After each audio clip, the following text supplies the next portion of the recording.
চুলটা ভালোই হয়ে আছে।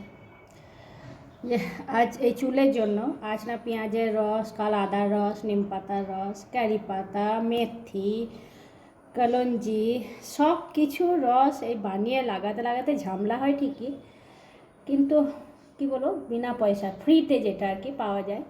কিনলে হয়তো প্রোডাক্ট ধরো, তারপরে পার্লারে গেলে পরে আরও অনেক রকম হবে, কিন্তু এগুলোর মধ্যে না কোনো সাইড এফেক্ট নেই, কোনো খারাপ হবে না।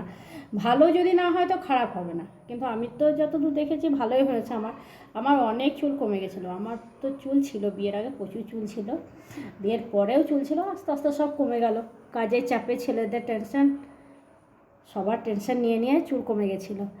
দিয়ে এখন তোমার আবার লাগিয়ে, এটা একটা কি হয়তো মানে নিয়ম করে লাগাতে হবে, ছাড়লে হবে না, এটি হয়তো সমস্যা।